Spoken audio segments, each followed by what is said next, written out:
बिस्मिल्लाहिर्रहमानिर्रहीम। अस्सलाम वालेकुम व्यूअर्स, कैसे हैं आप सब। उम्मीद करती हूँ आप सब खैर से होंगे। Welcome back to my YouTube channel kitchen with नाला में आज मायनीज़ बन रहा है। जैसा कि आप लोग देख सकते हैं इसका फाइनल लुक। ये आप घर पे बनाएं, बाज़ार से महंगे तरीन मायोनीज़ लाने से बेहतर है कि आप घर पे आसानी से और थोड़े से इंग्रेडिएंट्स के साथ इसे तैयार कर सकते हैं। और इसे तैयार करने के लिए जो इंग्रेडिएंट्स चाहिए वो सब आप नोट डाउन कर लीजिए। ये बहुत ही आसान और इजी तरीका है जो आपसे मैं आज शेयर करूँगी। तो आइए चलते इसे बनाते हैं। सबसे पहले बिस्मिल्लाहिर्रहमानिर्रहीम। और मैं ले लूँगी सबसे पहले नमक 1/2 टीस्पून, और उसके साथ मैं लूँगी सिरका 1 टीस्पून, और अंडा ले लूँगी मैं 1 अदद, और चीनी ले लूँगी मैं 1 टीस्पून, और मैं ऑयल लूँगी 2 कप जितना। और अब मैं एक मिक्सर जार ले लूँगी ग्राइंडर, जिसमें मैं एक अंडा ऐड करूँगी पहले। और हाँ, एक बात और कि ग्राइंडर में किसी किस्म का पानी नहीं रहना चाहिए। आपने ग्राइंडर को बहुत अच्छे तरीके से साफ़ कर लेना है, पानी नहीं होना चाहिए इसमें। अगर पानी होगा तो आपका जो है मायोनीज़ ख़राब होने का ख़तरा होगा, ठीक है। तो आपने इसमें सब चीज़ें ऐड कर देनी है, यानी कि सिरका, चीनी, नमक और अंडा। और इसे मैं चला दूँगी।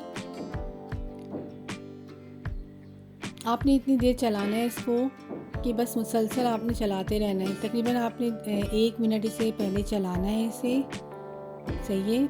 1 मिनट तक आप चलाते रहेंगे इसको, और फिर इसमें थोड़ा थोड़ा करके ऑयल ऐड करते जाएंगे, जो कि आप देखिएगा अभी मैं डालूँगी। अब इसमें मैं थोड़ा थोड़ा ऑयल डालना शुरू कर दूँगी। और एहतियात रहे, जो जग है आपने इसे बहुत अच्छी तरीके से साफ़ कर लेना है। इसमें किसी किस्म का भी कुछ भी इसमें पहले से कुछ भी लगा हुआ नहीं होना चाहिए, पानी नहीं होना चाहिए, वरना आपका जो है मायोनीज़ ख़राब हो जाएगा। तो अब मैं थोड़ा थोड़ा इसमें ऑयल ऐड करती जाऊंगी। थोड़ी थोड़ी देर में आपने ऑयल ऐड करते जाना है। आपने जो है ये देखना है कि ग्राइंडर जो है आपका मुसलसल चलता रहे, रुकना नहीं चाहिए। अगर ये रुक गया तो फिर आपका जो है मायोनीज़ ख़राब हो जाएगा और ये पानी छोड़ देगा या फिर ऑयल छोड़ देगा।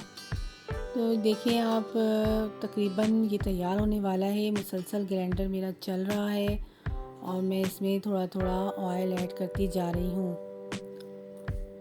और इसे रोका बिल्कुल नहीं है मैंने। आप देख सकते हैं नीचे से ये ठीक होना शुरू हो गया है। बस ये लास्ट में ऑयल ऐड कर रही हूँ इसमें, क्योंकि अब ये ग्राइंडर जो है वो ठीक होने के बाद थोड़ा सा तेज़ आवाज़ दे रहा था, क्योंकि जब ये ठीक हो जाता है तो आवाज़ देने लगता है ज़ोर ज़ोर से। तो अब आप देख सकते हैं मैंने ऑयल डालना छोड़ दिया है। अब ये बिल्कुल रेडी है, तैयार है। अब ये देखें ऑयल हमारा बच भी गया है। ये देखें, मैंने 2 कप ऑयल लिया था और इसमें से तकरीबन आधा कप बच गया है, क्योंकि डालने की ज़रूरत नहीं पड़ी मुझे, इसलिए कि ये ठीक हो चुका था। अब मैं आपको अंदर से इसका टेक्सचर दिखा रही हूँ। ये देखें, ये बिल्कुल ठीक है।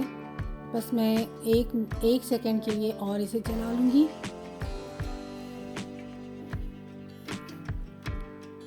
एक सेकंड के लिए और चला के इसे छोड़ दूँगी, ताकि और ये मज़ीद गाढ़ा और ठीक हो जाए।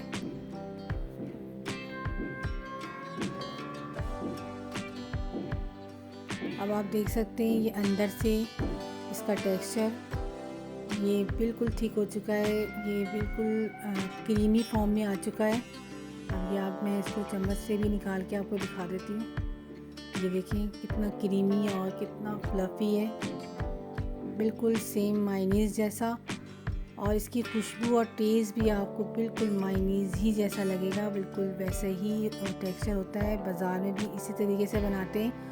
और आप इसे जब फ्रिज में रखेंगे, एक दिन छोड़ देंगे फ्रिज में रख के, तो ये और ज़्यादा ठीक हो जाता है, बिल्कुल क्रीमी फॉर्म में आ जाता है जैसे बाज़ार वाला होता है। तो अब मैं इसे बाउल में निकाल लूँगी और इसका टेक्सचर मैं दिखाती हूँ। ये देखें कितना ज़बरदस्त टेक्सचर है। इसे आप 1 हफ़्ते तक स्टोर रख सकते हैं, 1 हफ़्ते तक आप इसे यूज़ कर सकते हैं। और 1 हफ़्ते के बाद जो है आपने दोबारा इसे बना लेना। अगर आपने क्वांटिटी में आप देखें तो आपको अगर ज़्यादा चाहिए तो आप इसे जो क्वांटिटी है वो इसे बढ़ा लें, डबल कर लें तो आपकी क्वांटिटी ज़्यादा बन जाएगी। 1 प्याले के बजाय ये 2 प्याला बन जाएगा। ये देखिए अब इसे मैं बिल्कुल रेडी कर चुकी हूँ। थोड़ी देर के लिए मैंने इसे फ्रिज में भी रख दिया था सेट होने के लिए, और अब आप देख सकते हैं बिल्कुल ये रेडी है, तैयार है। आप सैंडविच में यूज़ करें, मायोनीज़ में जो है हर जगह यूज़ हो सकता है। आप किसी भी किस्म के आप स्नैक बना रहे हो या आप रमज़ान के लिए कुछ भी आप तैयार कर रहे हो तो आपको झटपट जो है मायोनीज़ तैयार मिलेगा अगर इस तरीके से आप करेंगे तो। इस रमज़ान आप इस रेसिपी को ज़रूर ट्राई कीजिएगा और मुझे फ़ीडबैक दीजिएगा कि आप लोगों से ये मायोनीज़ कैसी बनी। और इस रमज़ान मुझे दुआ में ज़रूर याद रखिएगा और अपना ढेर सारा ख्याल रखिएगा। और अगर आप मेरे चैनल पर नए हैं तो सब्सक्राइब करना कभी मत भूलिएगा। नेक्स्ट आने वाली वीडियो तक के लिए मुझे इजाज़त दीजिए।